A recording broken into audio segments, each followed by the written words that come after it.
இயேசுவுக்கே புகழ்.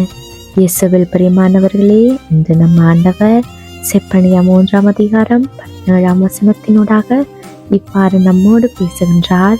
உன் கடவுளாகிய ஆண்டவர் உன் நடுவில் இருக்கிறார். அவர் மாவீரர், மீட்பளிப்பவர். உன் பொருட்டு அவர் மகிழ்ந்து களி கூறுவார். ஆண்டவர் தம்முடைய மக்களோடு இருப்பதையும், வல்லமையால் அவர்களை இரட்சிப்பதையும், அன்பினால் எங்களுக்கு ஆறுதல் அளிப்பதையும், மகிழ்ச்சியோடு தன்னுடைய ஜனங்களாக அவர் எங்களை ஏற்றுக்கொள்கிறார் என்பதையும் இந்த இறைவார்த்தையினூடாக இன்று நமக்கு சொல்லுகிறார். அன்று இஸ்ரேல் மக்களுக்கான தண்டனையின் நடுவிலும் ஆண்டவர் அவர்களை உதறிவிடவில்லை.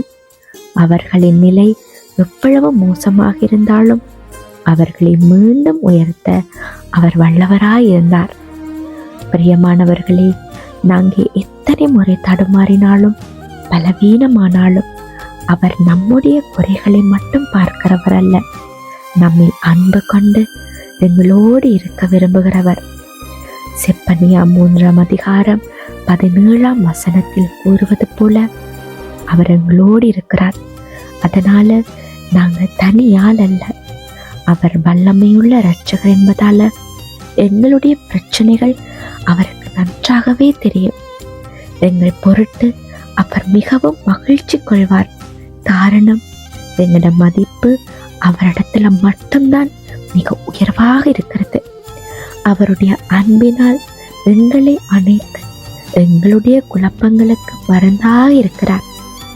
அவருடைய அன்பு எங்களுடைய காயம், எங்களுடைய உள் மன பயம், குற்ற உணர்ச்சிகளுக்கெல்லாம் சிகிச்சை அளிக்கும்.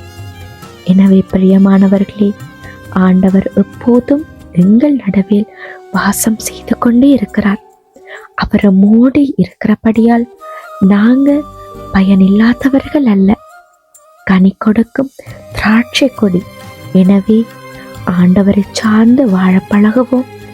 பயனுள்ளவர்களாக, பிறருக்கு உதவி செய்கிறவர்களாக, ஆண்டவருடைய சாட்சியாக மாறுவோம், வாழ பழகுவோம். ஆமேன்.